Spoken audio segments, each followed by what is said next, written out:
Alô, alô, cheguei. Não cheguei sozinho não, né, Léo? Tá sozinho não, Paulo. Tô bem acompanhado, né? Muito bem acompanhado. Graças a Deus. Você tá aqui comigo. É isso. Formando essa dupla firme, forte. Juntinho com você aqui. Bom dia, Paulinho. E nós Bom vamos dia, daqui terra. a pouquinho pro segundo capítulo dessa história espetacular. Daqui a pouco. Mas antes de começar com o segundo capítulo, Léo, lembrando o dia de hoje. Hoje é dia 26 de maio, Léo. Dia importante, um Dia bonito. É. Sabe quem faz aniversário hoje?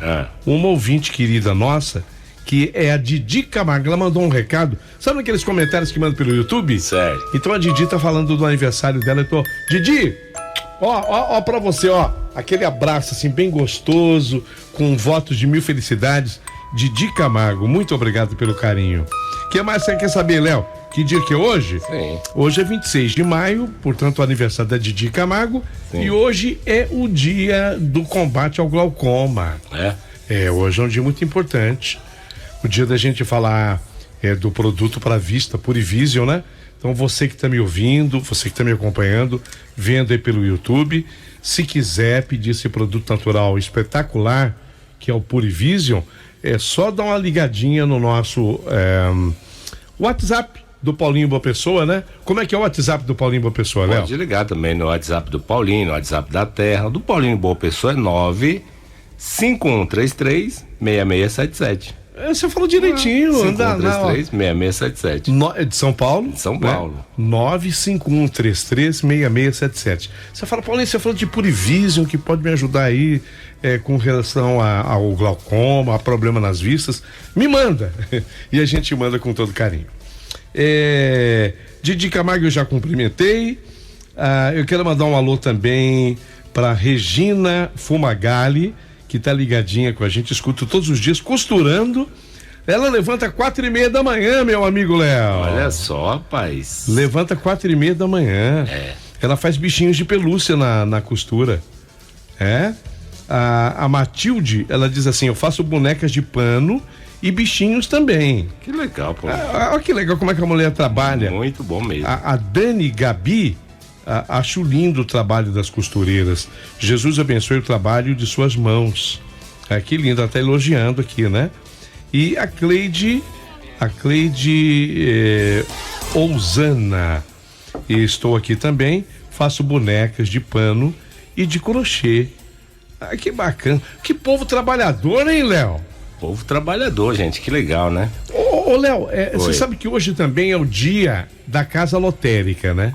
Não sabia. Hoje dia 26 de maio, dia da Casa Lotérica. Que legal. E sabe o que eu admirei?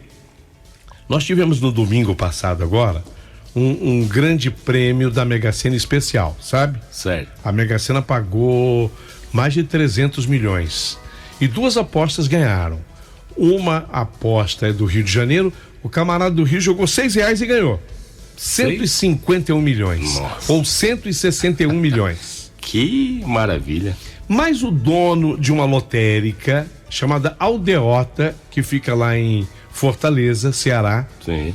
Ele ganhou, não sozinho, ele tinha acho que mais 100 apostadores com ele num bolão. E ele se intitula o Rei do Bolão. Porque desde 2016, Léo, esse senhor, o sobrenome dele é Montenegro. O senhor Montenegro, dono da Aldeota, que é a lotérica de Fortaleza, ele já ganhou vários bolões. Ele disse que já premiou muita gente. Ele falou que só lá da lotérica dele, ele já premiou mais de 340 milhões. Bacana, hein? Que legal. Diz que ele sabe, ele joga 20 números, sabe? Aquele bolão que o camarada faz um jogo de 20 números. Fica caro, Léo. Muito. Por isso que ele tem que dividir em várias pessoas, né? Mas ganhou. Ganhou. Aí. Importante. Importância de ganhar um dinheirinho é sempre bem-vindo, né? 100 pessoas, essas pessoas vão dividir 161 milhões, 16. Vai dar uma graninha boa pra cada um ainda. 16. 16, 100 pessoas? 16 o quê? Não. Não? Não, 161 milhões. Vai dar 1.600.000 se fossem 100. Não é isso? 160 mil. Não. São 100 pessoas. 100 pessoas. 100 pessoas, 100 milhões. Mas como não? se eu pego 100 pessoas e dou 1 milhão para cada uma, Léo, são 100 milhões. São 160 milhões? Não, 161 milhões. Ah, sim. Então dá 1.600.000 para cada um. 1.600.000 para cada. Resolveu Exatamente. a vida de muita gente, que prêmio bem dividido esse. Muito bom mesmo. Ô, Léo. Eu queria estar no meio aí dessas 100. Eu queria queria ser o 88, o número 88. Por que o 88? É um número que eu gosto. É um número que você gosta. número que eu A gente respeita, né, ouvinte? Se o Léo tá dizendo, a gente respeita. Ô, Léo, meu propósito, Sim, acho que você vai aprovar. Vamos terminar essa história hoje? vamos. Vamos. Então vamos começar? Bora. Então, Eu precisava, antes, desculpa só. fique à vontade, fique à vontade. Eu precisava que você mandasse um abraço pra uma pessoa Por especial. favor, tô mandando, eu tô aqui na sessão, um abraço mesmo. Tairone. O nome dele é Tairone. Tairone? Isso, ele está lá na cidade de Paragominas, no estado do Pará. Não vai dizer que é teu sobrinho. E hoje é aniversário dele. Junto com o Didi Camargo? Junto com o Didi Camargo. Ai, que beleza. Alô, Tairone. Paragominas. Paragominas. Alô, Paragominas. Alô, Tairone. Ó, aqui, ó. Esse abraço é carinhoso pra você, com todo amor, tá? Caiu alguma coisa, caiu foi seu alguma tio que derrubou. Ele derrubou alguma coisa aqui. Mas tá tudo bem, Tairone. Agora a história, né? Agora a história. Né? Então, 1, 2, 3. Começou. Rádio é emoção. Rádio é verdade. Rádio é Paulinho Boa Pessoa.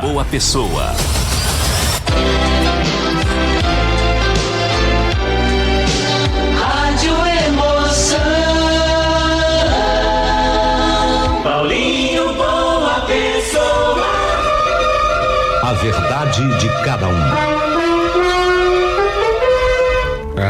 Meu amigo Paulinho Boa Pessoa, eu parei a primeira parte da minha história falando da chegada do Chiquinho na minha casa. Quem era o Chiquinho? Aquela minha tia freira trouxe o Chiquinho, de acordo com ela. Vocês já vão entender. Chiquinho, depois de algumas semanas em nossa casa, chegou o dia da irmã Zoé, que era a minha tia Floriza, ir embora. Naquele tempo, despedida de parente era quase um acontecimento.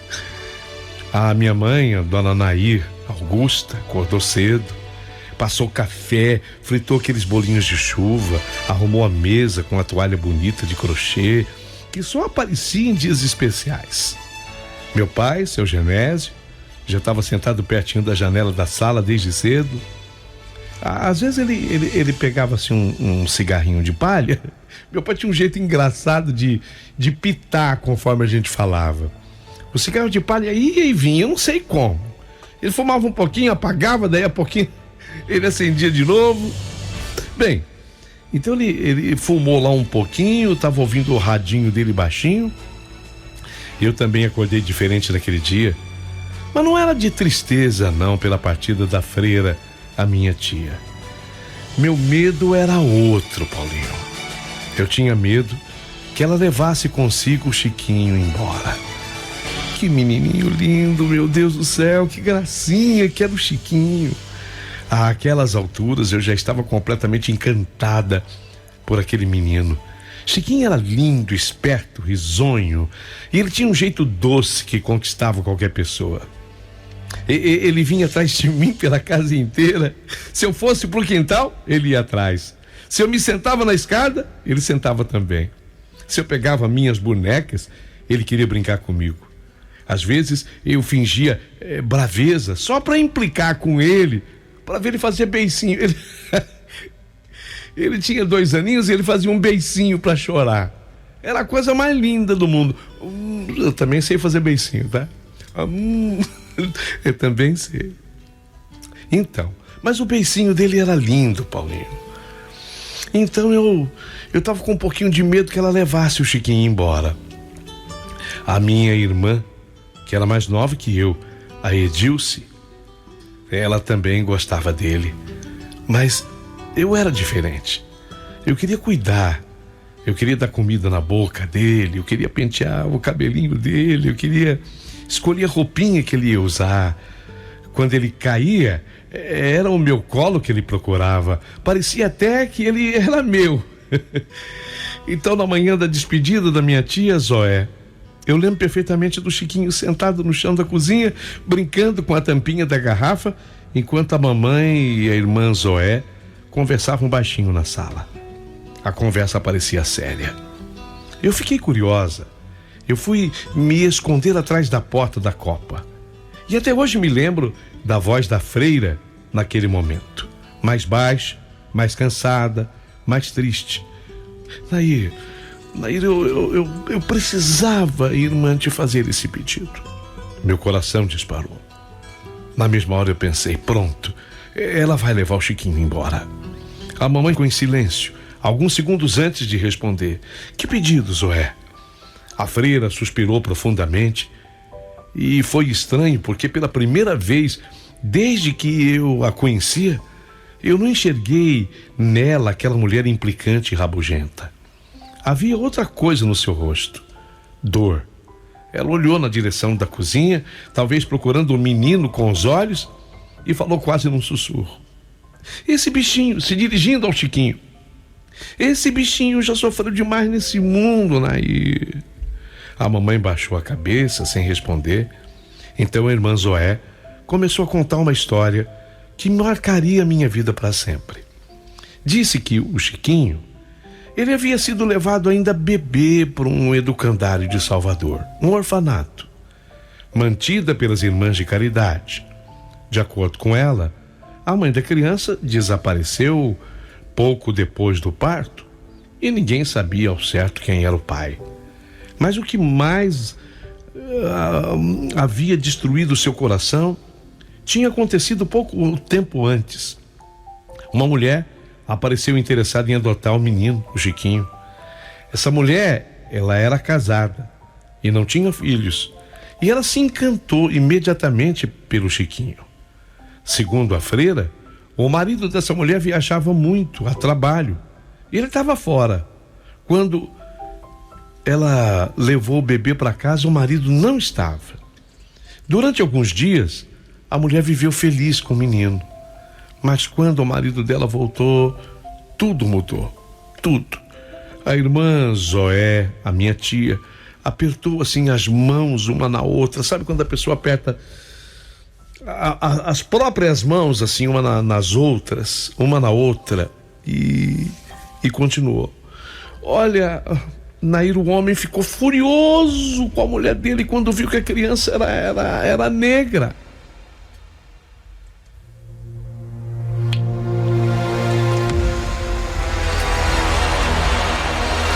O homem ficou uma fera. A minha mãe levou a mão à boca. Papai balançou a cabeça devagar, indignado. E a freira continuou. Ele falou que ele não queria o filho dos outros dentro de casa. E muito menos um menino preto. Como é que ele ia explicar? Sendo ele um homem claro, a mulher uma mulher clara.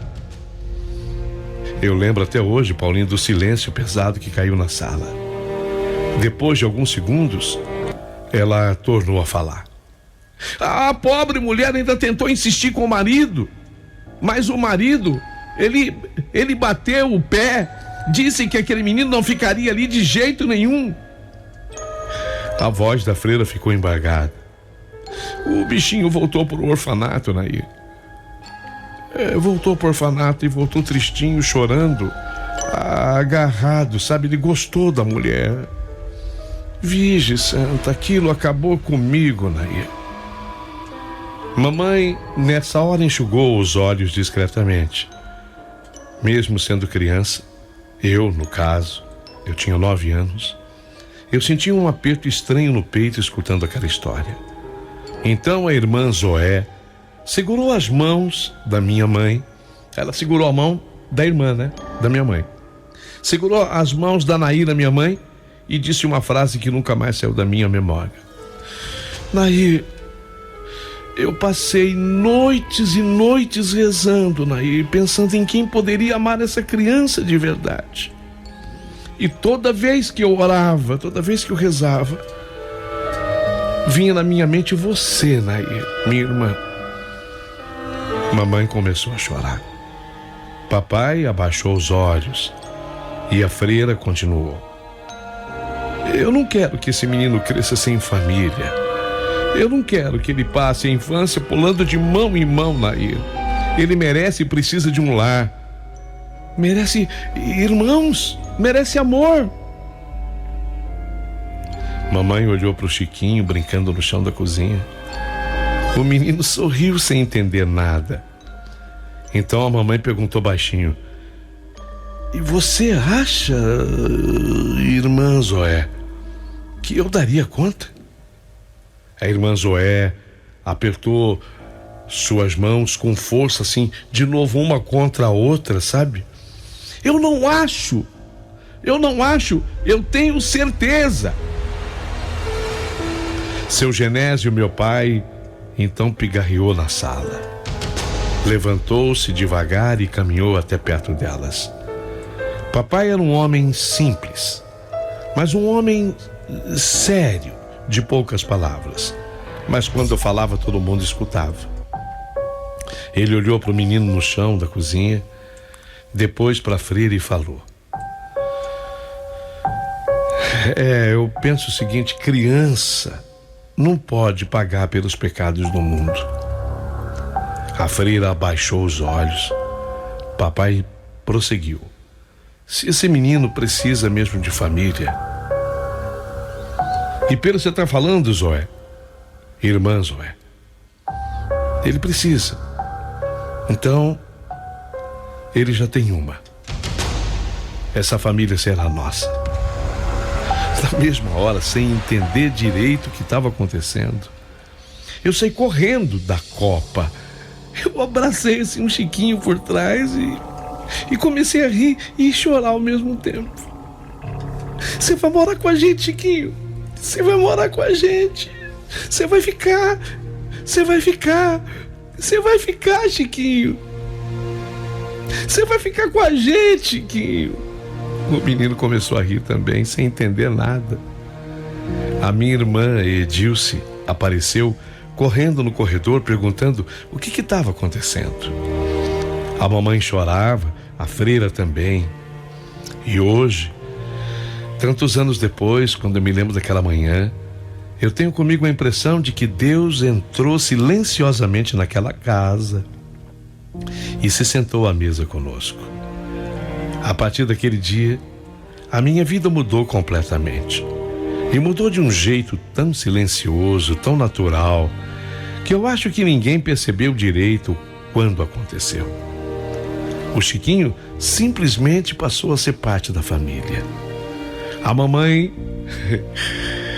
mamãe já tinha comprado um monte de roupinha para ele, junto com a tia Zoé. Mandou ajustar algumas peças antigas de um priminho que a gente tinha. Costurou. A minha mãe era costureira e das boas. Então ela costurou roupinhas para ele também, camisetas pequenas na máquina, uma Singer. Ela tinha uma Singer e improvisou um bercinho ao lado do quarto que eu dividia com a Eudilce. Papai, seu Genésio, trouxe um cavalinho de madeira usado que ele encontrou numa casa durante uma entrega dos Correios e restaurou todinho para aquele menino. O cavalinho de madeira era assim, sabe? Era a cabeça de cavalo. Eu vou descrever, porque eu nunca mais vi esse brinquedo, Paulinho. Era assim, era uma cabeça de cavalo e o corpo do cavalo era um cabo de vassoura. Então a criança, ela montava assim no cabo de vassoura e saía como se tivesse com o cavalinho. O cavalinho tinha umas rédeazinhas. Ele gostou tanto daquele cavalinho. Acho que tem até uma música, né? Sertaneja que fala: cavalinho, meu cavalinho. Eu acho que tem uma música. Lembro, Paulinho, dele lixando a madeira no quintal, enquanto que o Chiquinho observava tudo encantado. Papai tinha as mãos boas. Ele não trabalhava com madeira, não. Papai sempre foi um trabalhador do correio. Trabalhou a vida inteira como carteiro. Conhecia cada rua, cada atalho, cada cachorro bravo e cada família da cidade. Saía cedo, farda caque, bolsa atravessada no ombro e boné na cabeça. Voltava no fim da tarde cansado, suado, mas quase sempre trazendo alguma coisinha para o Chiquinho no bolso. Às vezes uma bala, bolinhas de gude, às vezes um peãozinho de madeira, às vezes só um abraço, um beijo mesmo. E foi sem perceber que eu comecei a ocupar um lugar estranho na vida daquele menino. Sabe por quê? A minha mãe tinha muitos afazeres. Ela costurava para fora. Ela fazia barra de calça, apertava vestido, bordava enxoval, cuidava da comida, da casa, da roupa. Edilce era pequena ainda, minha irmã era 2 anos, né? Menos do que eu. Tinha 7 anos. E eu acabava brincando mais do que... Quer dizer, ela, a Edilce, acabava brigando com o Chiquinho, ou brincando, mais do que ajudando. Então sobrava para mim. E eu adorava. Eu fiquei uma espécie de babá. Eu tinha 9, eu já ia fazer 10 anos. Então eu dava banho no Chiquinho, eu dava comida para ele, eu penteava seus cachinhos apertados, eu passava um creminho assim na cabeça dele para os cachinhos cederem. Eu pegava e levava ele pela mão para passear. Eu contava histórias para ele dormir. Eu limpava suas lágrimas quando acordava assustada no meio da noite, com ele chorando. Ele tinha apesar de pequenininho, ele tinha uns pesadelos, porque durante muito tempo ele acordava chorando. Às vezes, sentava na cama assustado, chamando baixinho por alguém que nunca entendíamos quem era. Noutras vezes, ele acordava agarrado no lençol como se estivesse com medo de ser levado embora. Eu abraçava ele forte e dizia: Chiquinho, tá tudo bem, ninguém vai tirar você daqui, Chiquinho. Agora você é nosso. Agora você é meu. Eu nem sei por que eu falava aquilo, mas eu falava. Talvez porque, sabe, Paulinho, lá no fundo mesmo, lá no fundo do meu âmago, fosse que eu sentisse realmente. Ou porque eu tivesse medo. Sei lá, eu tinha um medo da irmã Zoé levá-lo, porque ela continuava voltando para casa, sabe? A minha tia freira, ela continuava aparecendo de tempos em tempos. Às vezes passava um ano inteiro sem dar notícia. Depois surgia novamente lá em casa com aquela mala antiga, o crucifixo imenso pendurado no peito e aquele jeito mandão que fazia mamãe andar em círculos arrumando tudo. Mas havia uma diferença. Toda vez que ela chegava, ela ia direto atrás do Chiquinho. Era impressionante. Ela podia nem olhar direito para mim ou para Edilce, mas os olhos dela procuravam o menino imediatamente. Cadê meu bichinho? Cadê meu bichinho? E ele corria para os braços dela. Isso de certa forma me incomodava. Não sei explicar. Eu era criança ainda, não entendia as coisas direito. Mas existia alguma coisa dentro de mim que ficava inquieta quando eu os via juntos, os dois juntos. A irmã Zoé, a freira, gostava também de pentear o cabelo dele, gostava de dar comida na boca dele, gostava de dormir abraçada com o Chiquinho na rede, na varanda. E eu não sei por quê, ficava inseguro, eu tinha um medo irracional, medo dela resolver levar o Chiquinho embora, medo de aparecer alguém querendo adotá-lo. Porque ficou pra mim assim, sabe? Que a minha mãe tinha adotado o Chiquinho. Ficou na minha cabeça, não era assim. Mas ficou que a minha mãe tinha adotado o Chiquinho mais ou menos. Quer dizer, até aparecer alguém. E isso tinha ficado na minha cabeça de menina, embora não fosse assim. Então eu tinha medo que alguém aparecesse para adotá-lo em definitivo. Medo de descobrirem que ele não pertencia à nossa família. Até da polícia, às vezes eu ficava cismada. Uma vez eu me lembro que a viatura da polícia ficou perto de casa e eu fiquei com medo da viatura ter ido lá para pegar o Chiquinho. Porque mesmo sem entender nada da vida, eu sentia que existia uma ligação invisível entre mim e o Chiquinho. Uma ligação forte demais. O tempo foi passando, o Chiquinho ficando cada vez mais nosso, ou talvez cada vez mais meu. Edilce gostava muito dele também, claro. Brincava de bola, de gude com ele, de pique, de esconde-esconde.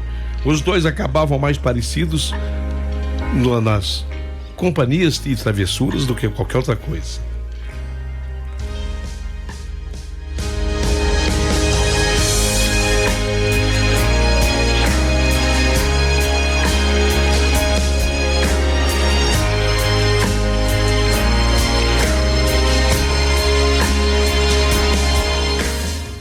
Comigo era diferente. Eu cuidava dele. Eu me preocupava. Eu observava se ele tinha comido, se ele estava agasalhado, se ele estava triste, se ele estava tossindo, se ele estava dormindo direito. E sem perceber, o Chiquinho começou a me olhar de maneira diferente também. A mamãe ensinava: Chiquinho, fala tia Nair. É. E ele repetia bonitinho: tia Nair. Aquilo me deixava assim encucada. E a mamãe ficava toda feliz. Mas comigo aconteceu uma coisa inesperada. Um dia eu tinha mais ou menos 11 para 12 anos. E ele mais ou menos uns 4 anos. Eu estava dando banho nele numa bacia imensa no quintal. Quando ele segurou assim o meu rosto com a mãozinha molhada, as mãozinhas pequenas, e falou naturalmente: mamãe. Pra mim.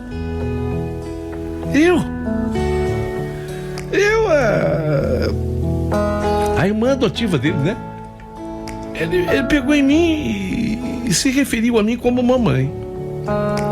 Até hoje eu consigo ouvir aquela vozinha. Olhei pra ele sem saber o que dizer. O quê, né? Levei aquele espanto. O quê? Ele sorriu outra vez e falou: mamãe. Meu coração disparou. Não corrigi. Não tive coragem de corrigir. A partir daquele dia, ele nunca mais me chamou de outra coisa. No começo, a minha mãe achava engraçado. Ai, meu Deus, esse menino tá achando que a irmã dele é mãe. Papai ria. Edilce caçoava de mim. Ih, é mãe já. Aquela coisa de criança. Mas aos poucos, aquilo deixou de ser brincadeira. Porque o menino crescia cada vez mais grudado em mim. Se machucava, me procurava. Se tinha medo, me procurava. Se acordasse assustado, era meu colo que ele queria. E eu gostava. Gostava até demais. Os anos foram passando depressa. Quando eu percebi, eu já era uma moça de 17 anos. Caramba! O tempo voa, não? Eu já era uma moça de 17 anos. E Chiquinho estava com 10. Continuava lindo. Tinha os cachinhos bem fechados, o sorriso fácil e uma educação que fazia a mamãe morrer de orgulho. Papai ensinou o menino a engraxar sapato, a respeitar os mais velhos, a tirar o boné para cumprimentar as pessoas. E eu ensinava o resto. Ou pelo menos eu achava que eu ensinava. Nessa época eu comecei a sair mais, ir a festinhas, comecei a conhecer rapazes. E foi aí que uma situação começou a me incomodar. Porque o Chiquinho continuava me chamando de mãe. Eu com 17 anos, ele me chamava de mãe, a vida inteira foi assim. Na frente de todo mundo. Mãe, olha. Mãe, posso ir? Mãe, cadê minha camisa? Os rapazes estranhavam. Alguns perguntavam: ué, esse menino é seu filho? Eu ria sem graça. Não, ele é meu irmão. Mas nem sempre acreditavam. Eu era uma moça branca, de pele clara, e Chiquinho era um menino negro. Naquele tempo, as pessoas olhavam muito para isso. muito mais do que nos dias atuais. Alguns fingiam não perceber, outros faziam comentários atravessados, outros simplesmente se afastavam, e aquilo começou a me machucar. Não por vergonha dele, nunca, mas porque eu comecei a perceber que o mundo enxergava nosso amor de maneira diferente. E talvez tenha sido justamente aí que eu comecei a entender que o preconceito era uma das coisas mais cruéis que existiam. Foi nessa época da juventude que eu descobri uma coisa triste. Amar o Chiquinho tinha um preço, e eu paguei esse preço mais de uma vez.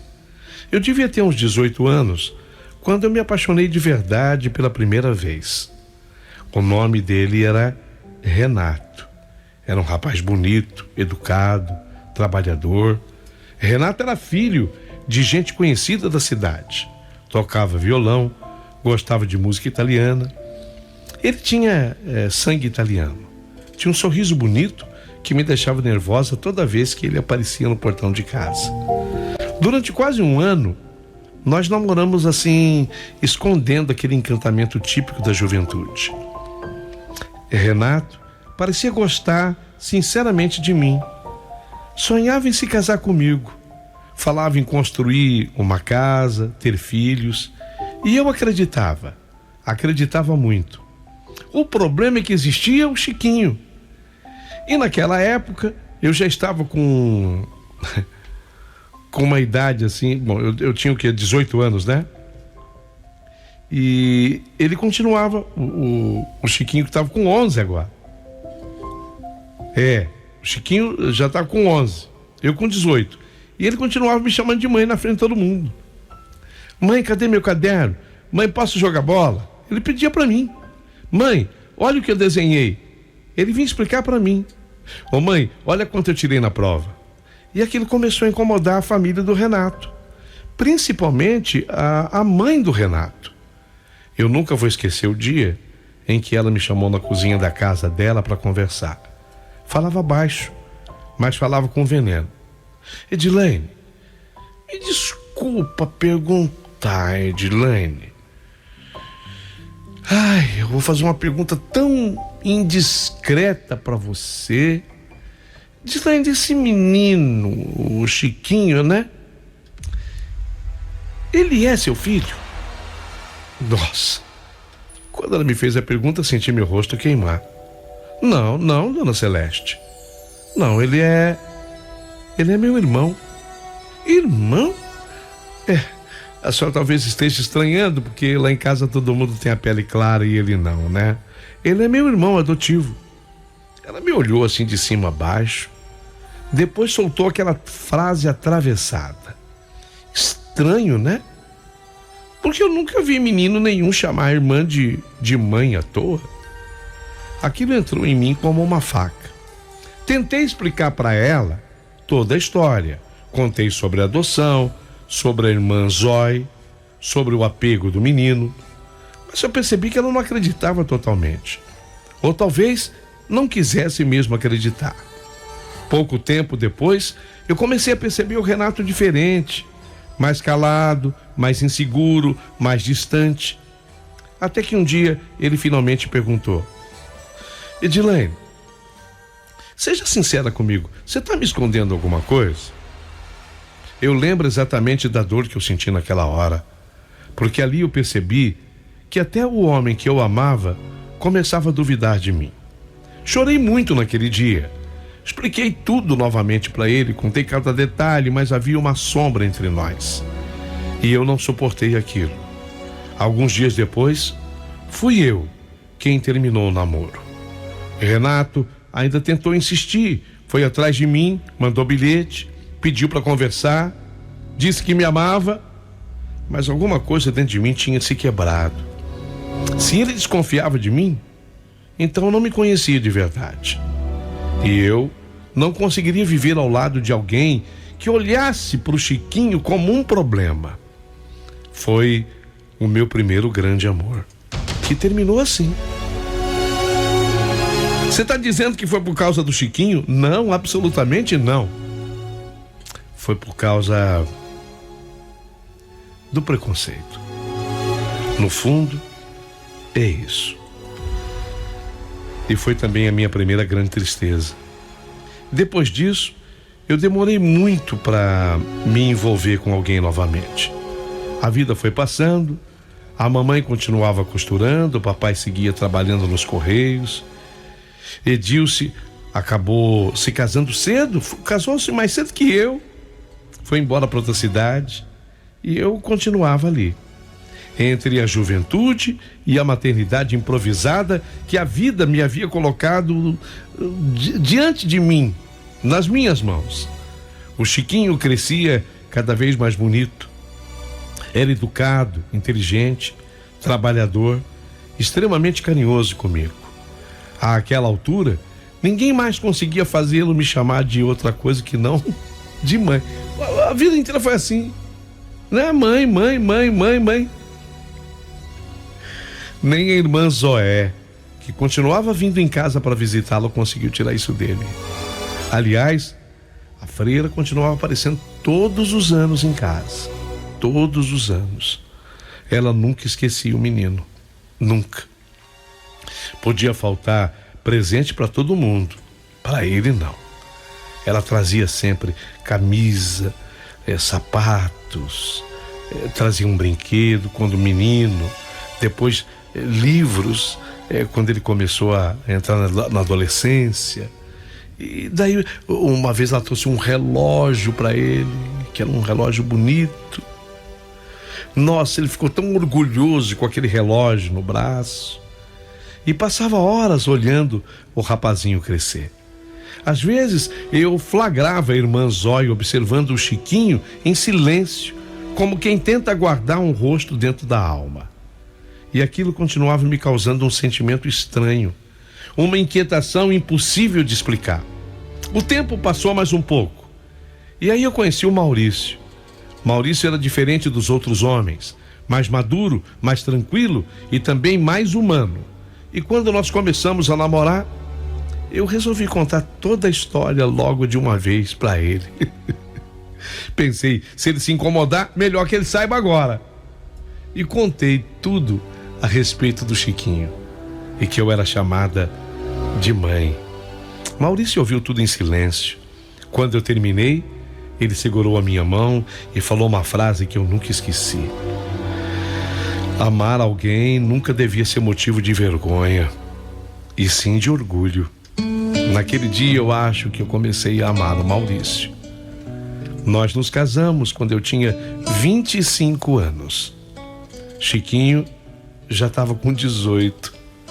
E eu achei, ou talvez quisesse acreditar, que depois do meu casamento, ele se desligaria de mim um pouco.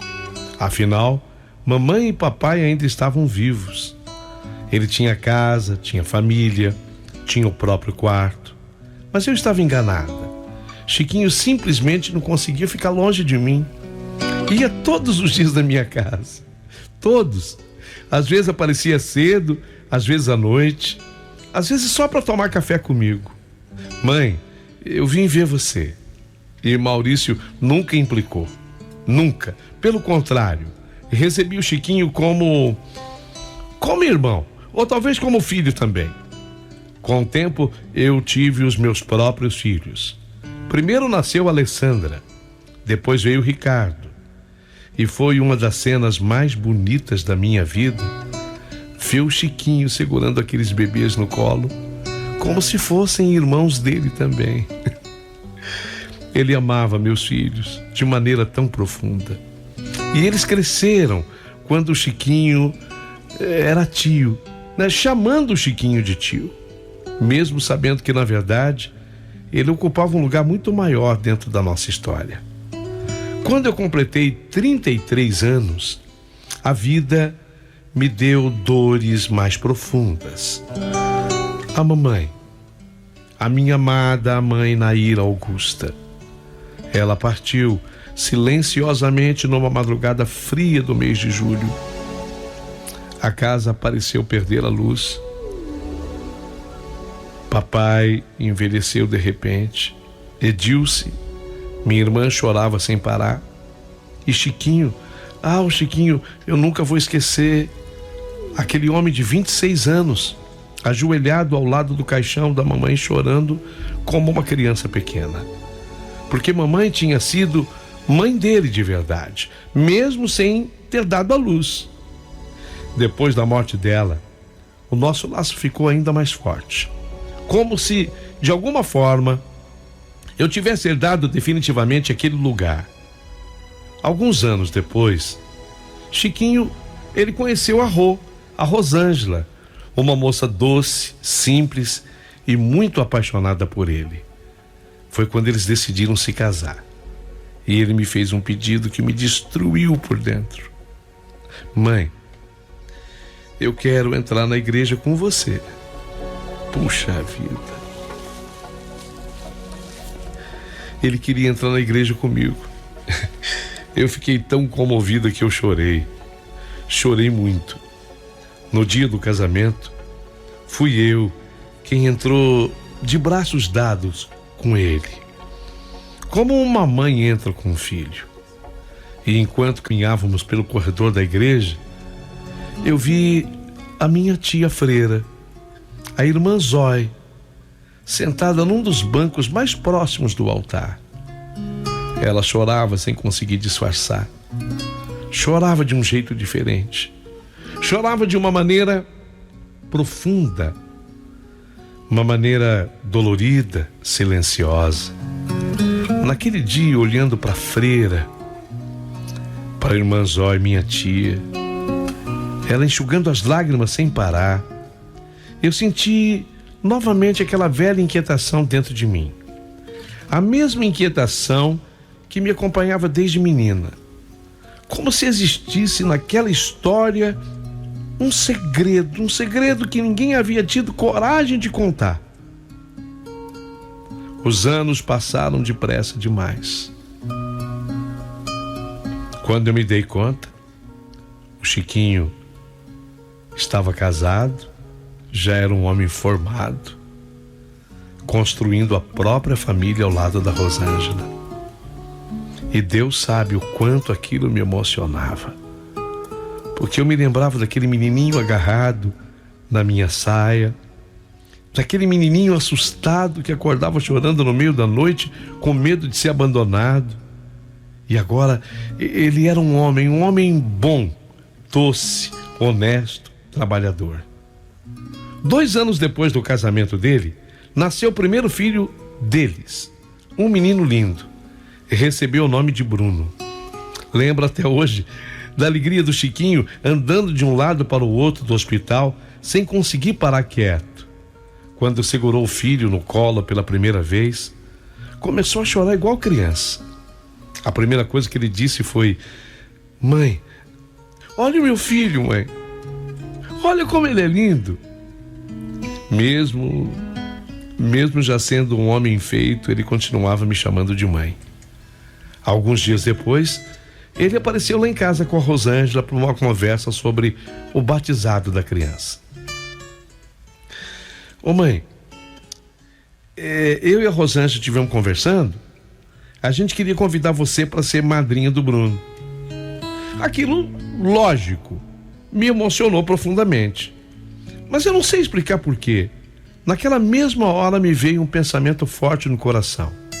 Tão forte que eu falei sem pensar: Chiquinho, Rô, e se a irmã Zói fosse a madrinha? Eu nem sei se dá para ser junto comigo, não entendo dessas coisas, mas e se ela fosse a madrinha? Os dois ficaram surpresos. A Rosângela até regalou os olhos. Mas freira pode ser madrinha? Pode sim. E acabou podendo. Porque quando a freira irmã Zói recebeu o convite para ser madrinha do Bruno, foi uma das raras vezes que eu vi ela perder completamente o controle das emoções.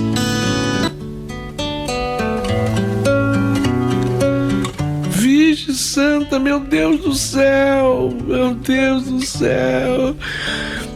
Eles querem que eu seja madrinha, eles querem que eu seja madrinha. A madrinha do Bruno é... Ô, Virgem Santa.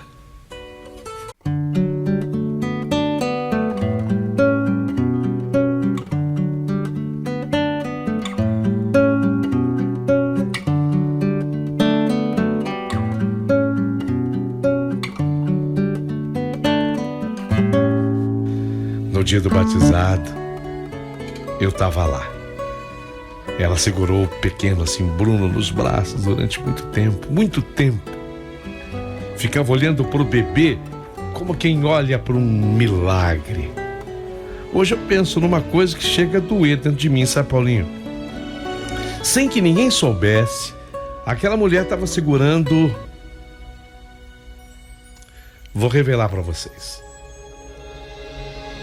Chegou o momento de eu revelar para vocês. Sem que ninguém soubesse, aquela mulher estava carregando, segurando nos braços o próprio neto.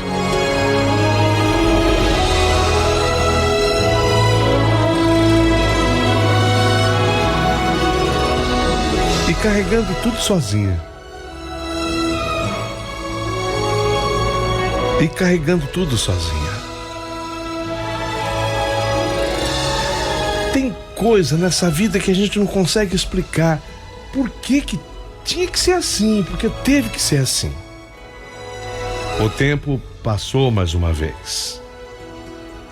A minha mãe, que já havia falecido, entristeceram meu pai com a sua partida a ponto dele também ficar muito baqueado.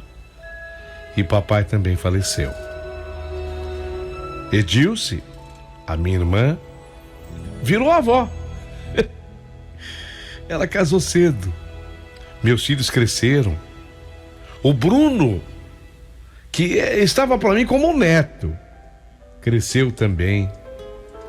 E a irmã Zói envelheceu depressa, muito depressa. A última vez que eu a vi andando normalmente, ainda foi no aniversário de 18 anos do Bruno. Depois disso, sua saída piorou rapidamente. Ela já estava com 78 anos e ainda vivendo lá no convento.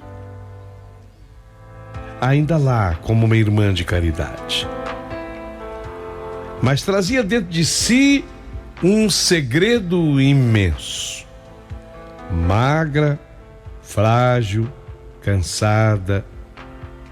Foi então que chegou até mim um recado urgente dela, pedindo a minha presença. Vem, minha sobrinha. Vem que eu preciso falar com você, urgente. Os recados, quando eles eram urgentes naquela época, eles chegavam através de telegramas. Hoje não, hoje existem tantas outras formas, né? Mas naquele tempo era a base do telegrama. Ela queria falar comigo e a questão era de urgência. Sozinha, eu viajei no mesmo dia para a cidade onde ela estava vivendo os seus últimos tempos. Numa pequena casa agora que era agregada à congregação. Era mais ou menos assim, tinha o corpo do convento e uma casa que era abrigo das freiras mais idosas e aquelas que adoeciam. Então ela estava exatamente morando nessa casa, que eles chamavam de abrigo. Eu me lembro como se fosse agora o momento que eu entrei no quarto. E eu levei um susto. Quando eu olhei para aquela mulher que era tão forte, brigona, mandona, implicante, que eu chamava de freira do barulho, porque ela sempre foi assim, sabe, muito ativa. Aquela mulher tinha desaparecido. Restava ali apenas uma velhinha muito fraca deitada numa cama. Mas os olhos continuavam vivos. Ela pediu que as outras irmãs saíssem do quarto. Tinha autoridade para isso. Aliás, a autoridade nunca faltou para a freira Zói, para minha tia. Nunca. Depois segurou a minha mão com muita dificuldade, e falou: Edilane, minha sobrinha, eu preciso te contar uma coisa antes de eu morrer. E você é a única pessoa para a qual eu vou contar esse meu segredo. Meu coração disparou.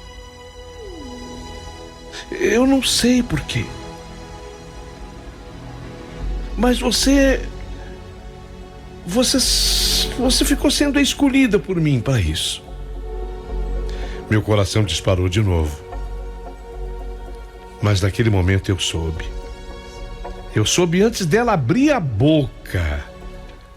Porque alguma coisa dentro de mim ligou todos os pontos de uma vez. Veja bem.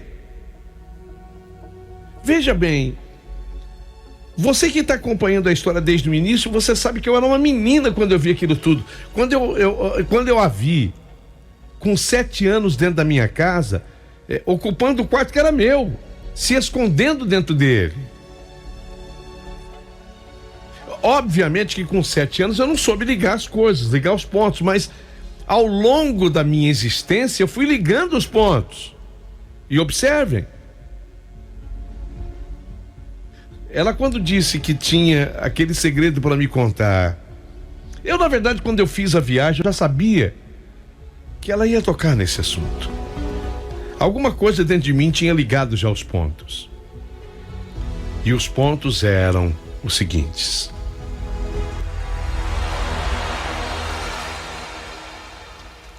quando ela ficou hospedada na minha casa por 5 meses,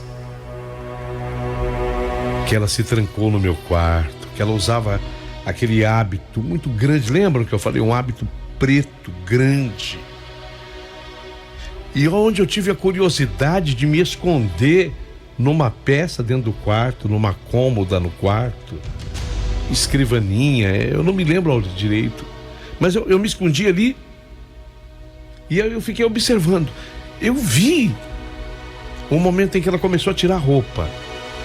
E eu me lembro que era muita roupa, e eu me lembro que ela ficou apenas de combinação, e eu usei a expressão calçola, mas antes, ela tinha tirado assim da barriga, uma espécie de uma cinta da barriga. Ela tirou uma espécie de uma cinta. Eu não sabia ligar os fatos naquela idade de 7 anos, eu não sabia o que era. Até porque eu fui pego em flagrante ali dentro, quando ela começou a gritar, chamar pela minha mãe, dizendo que eu tava lá, aquela bichinha, né? Ela me chamava de bichinha. Aquela bichinha tava lá, era eu. Naquele momento, o que minha tia estava fazendo, gente, era escondendo uma gravidez. Ela buscou o isolamento da minha casa, a cinta, apertando a barriga. Depois, ela vai embora já no finzinho da gravidez. Agora, um detalhe muito importante. Esse detalhe é fundamental. A minha mãe não sabia. Ela não contou absolutamente nada para minha mãe. Mas era uma gravidez. Aí ela sai, ela deu à luz a criança. Aquela Graça que veio com ela até a minha casa, lembra de uma senhora chamada Graça que veio com ela? Aquela Graça era filha da parteira que tinha realizado o parto com ela. Bem, eu vou continuar contando a história. Então, ela tinha, naquele momento, escondido uma gravidez, vivido o isolamento, a cinta apertando a barriga, o apego doentio ao Chiquinho, as visitas constantes à minha casa, as lágrimas silenciosas, o jeito de olhar para o Chiquinho. Foi aí que ela falou quase sem voz. Ela olhou assim para mim, segurando a minha mão, e falou: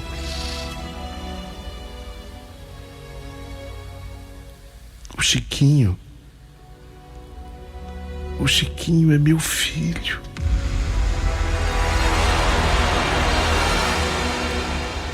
Eu senti as minhas pernas perderem a força. Eu comecei a chorar imediatamente. Ela também chorava. Durante alguns segundos, nenhuma de nós conseguiu falar. Então ela prosseguiu. Eu pequei, Edilene. Eu pequei. Eu não terei o céu. Tia, não fala assim. Não, eu sei, eu não terei o céu. Contou tudo. Disse que durante os trabalhos religiosos no Nordeste, acabou se apaixonando por, pasmem, um padre chamado Otacílio. Esse padre era um homem negro, bom, gentil, inteligente. E daquele amor entre ela e o padre Otacílio surgiu a gravidez. Ela nunca contou pro padre. Repito, o padre nunca soube que ela teria um filho dele, nunca contou. Nunca. Disse que entrou em desespero, medo da igreja, medo do escândalo, medo do preconceito, porque eles, se aquilo chega ao ouvido de alguém da igreja, por exemplo, imaginem que atitude iriam tomar. O padre, que era o pai dessa criança proibida, era negro. Então ela falou que tudo isso teve um peso, o preconceito teve um peso, medo de destruir a vida do padre também. E por amor, ela desapareceu. Inventou missões, mudanças, trabalhos de caridade. E passou aqueles meses, 5 meses, escondida na casa de mamãe, usando cintas apertadas para esconder a barriga. Na mesma hora, lógico, me veio toda a cena da minha infância. Naquele dia em que eu fiquei escondida ali debaixo da escrivaninha, vendo-a tirar a roupa. A combinação, a cinta apertando o corpo, o desespero dela ao me encontrar ali.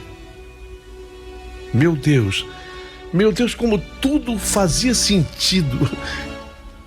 Mas sempre fez sentido, sempre. Eu acho até, Paulinho, que na medida que eu for contando a história, as pessoas já vão deduzindo isso. Eu tenho certeza que quando você chegar nesse momento da história, não será uma surpresa, dizendo para as pessoas que a minha tia era a mãe do Chiquinho. Porque eu acho que as pessoas foram entendendo isso ao longo da história. Tudo fazia sentido. Então ela contou que realmente entregou o bebê para adoção. Ela chega lá no orfanato como se uma pessoa tivesse doado aquele bebê para ela. E ela diz no orfanato que aquele bebê era para doar. Realmente aparece uma senhora interessada, aquela história foi verdadeira, que uma senhora levou o bebê, o Chiquinho, mas que devolveu o Chiquinho depois, e isso a entristeceu sobremaneira. Porque ali ela entendeu o peso do preconceito que há contra as pessoas negras. E aí então ela teve uma ideia. Falou, puxa vida, isso pode acontecer de novo. Se aconteceu uma vez, pode acontecer uma segunda vez. E eu não quero meu filho assim. Então ela procurou a irmã.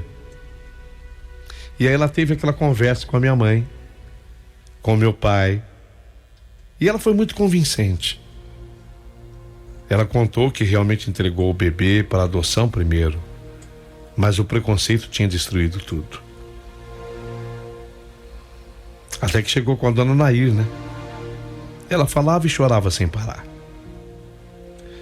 E ela completou dizendo: Edilene, sua mãe, minha sobrinha, foi a melhor pessoa que já existiu nesse mundo. A minha irmã, entre as mulheres, a mais velha. Eu também chorava desesperadamente. E então eu perguntei: mas tia Zói, quer dizer, tia Floriza, Freira Zói, mas por quê? por que a senhora nunca contou a verdade? Ela fechou os olhos e disse: porque eu prometi a Deus que levaria meu pecado comigo para o túmulo. Quando ela falou assim, de certa forma, aquilo me causou uma certa revolta. Porque tem segredo que não pertence mais à pessoa. Porque eu pensei em quem? Pensei no Chiquinho, que ele teria direito de saber quem era a mãe dele. Tudo bem, ela disse assim: porque eu prometi a Deus que eu levaria esse pecado comigo. É um pecado, ela admitiu que fosse um pecado, e levaria aquele segredo para o túmulo. Mas peraí, será que esse segredo só pertencia a ela? Ou pertencia a uma pessoa que não estava opinando nessas alturas do campeonato, que era o próprio Chiquinho? É a pergunta que fica, a pergunta que não quer calar. Pecado? Amar seu filho é pecado? Eu fiz essa pergunta para ela: tia, pecado? Amar um filho é pecado? Ela começou a tremer e chorar. Então segurou a minha mão com força e disse algo que eu nunca vou esquecer: eu só peço uma coisa para você. Conta para ele. Conta pro Chiquinho. Mas só depois que eu morrer. Na mesma hora eu balancei a cabeça negativamente. Não, tia Zóia, não é justo. Tia, escuta o que eu vou falar pra senhora.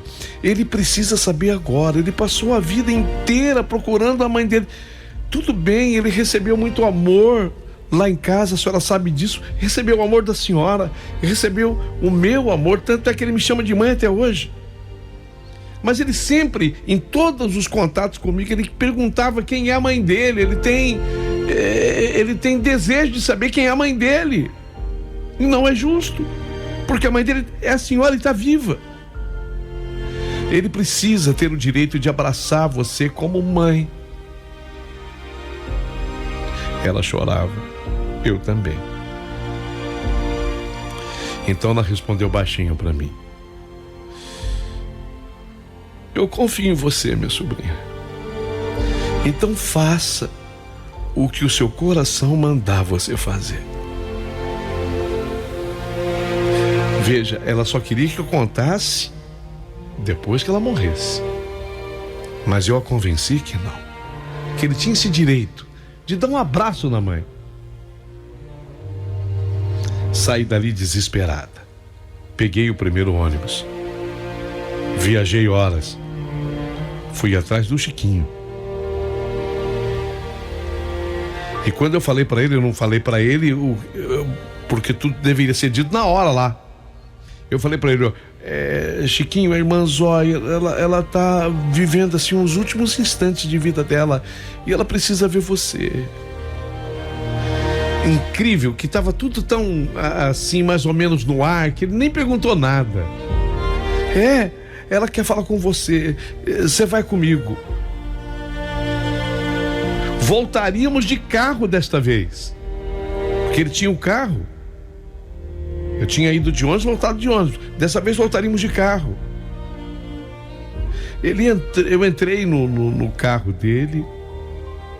O caminho inteiro foi estranho, silencioso, porque eu não queria falar. Eu não queria adiantar, eu queria que ela falasse, sabe, na hora. Parecia que meu coração sabia que nós estávamos correndo contra o tempo. E estávamos. Quando chegamos à pequena casa religiosa, a casa que ficava junto ali do orfanato, do convento,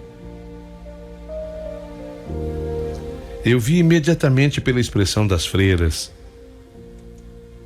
que nós tínhamos chegado tarde demais. Vocês acreditam que a irmã Zóia havia acabado de falecer? Eu nunca vou esquecer o rosto do Chiquinho naquele momento, naquela hora. Nunca. Ele entrou devagar assim no quarto, olhou para aquela velhinha imóvel sobre a cama. Ela estava lá ainda. Depois olhou para mim sem entender e falou: "E então?" Ela acabou não conseguindo me dizer o que ela queria falar. E eu chorando,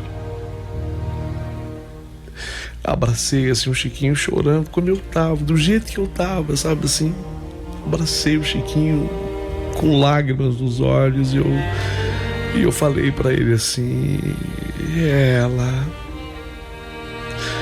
ela não teve tempo pra te falar, ou talvez tivesse tido todo o tempo do mundo e desperdiçou esse tempo. Mas, Chiquinho, a freira Zói, minha tia, a irmã, ela era de verdade a sua mãe.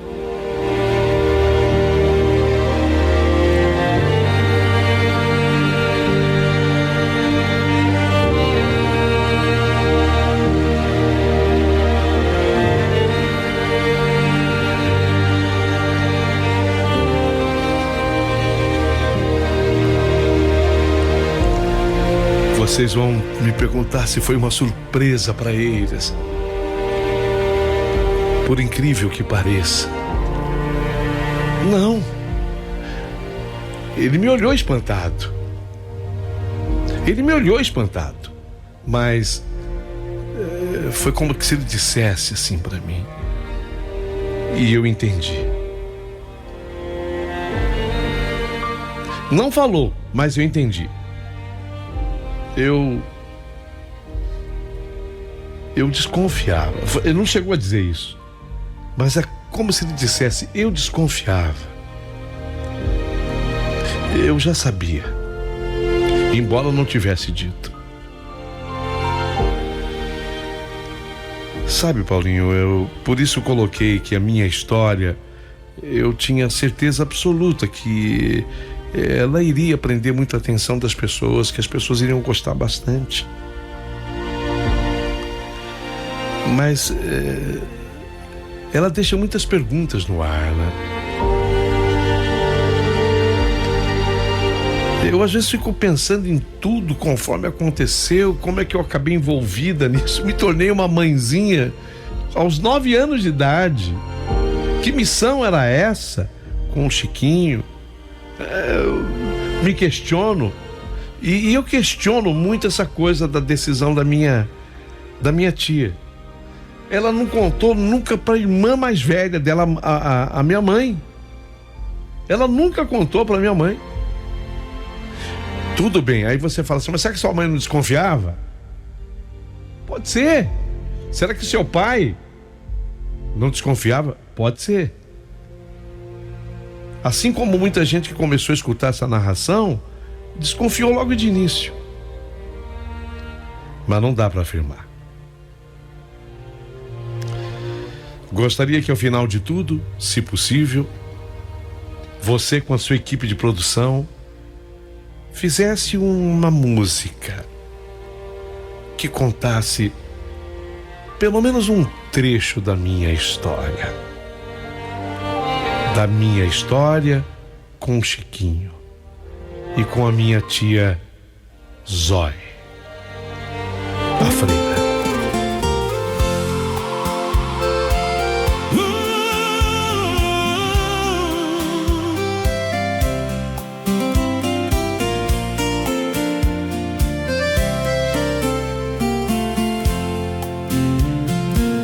Quando eu era menina pequena, lá em casa chegou uma irmã, toda vestida de preto, parecendo esconder um afã. Falava manso, mas triste, e vivia trancada sozinha. Eu nem sabia na época que Deus mudaria minha vida todinha. Depois voltou lá do norte, trouxe o menino nos braços, neguinho lindo sorrindo, pedindo amor e abraço. Mamãe olhou pra criança e o coração respondeu, sem saber que aquele menino era sangue da irmã que acolheu. Foi assim que o Chiquinho chegou e a nossa família mudou. Eu virei mãe sem parir e ele nunca mais me largou. Me chamava de mãe pela casa, como se o céu escreveu que o filho da freira calada no meu colo também nasceu. A vida passou depressa, Chiquinho virou rapaz, mas a tal irmã Zoé voltava todo ano atrás. Trazia presente escondido e um olhar difícil esquecer. Hoje entendo, aquele silêncio era amor querendo viver. Quantas noites ela chorou sem poder dizer a verdade, vendo o próprio filho crescer, chamando outra de mãe na cidade, carregando no peito o peso da promessa que fez pra Deus, enquanto o menino sonhava conhecer os braços seus. Foi assim que o destino escreveu uma dor que ninguém percebeu. Ela era mãe de verdade, mas o medo a escondeu. Eu achando que só criava quem na vida me apareceu, sem saber que a freira distante pelo filho inteiro morreu. Chiquinho casou na igreja e comigo entrou no altar. A freira sentada chorava, tentando o segredo guardar.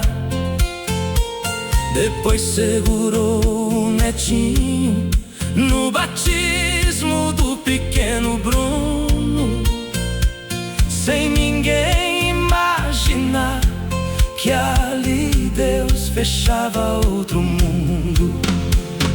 Mas o tempo é vento ligeiro e a velhinha foi adoecer.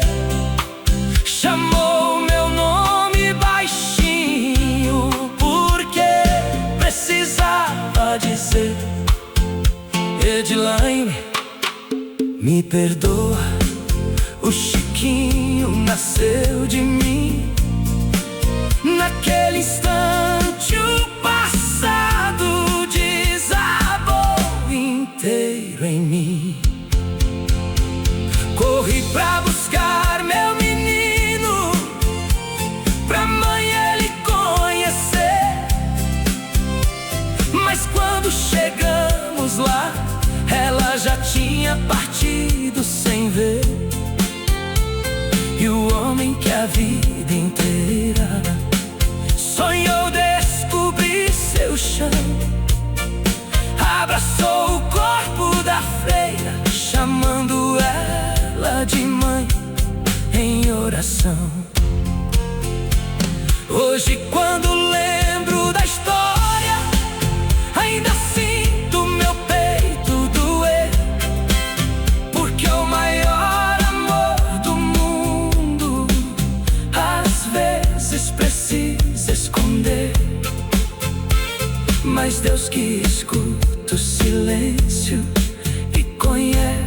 toda aflição. Sabe que aquela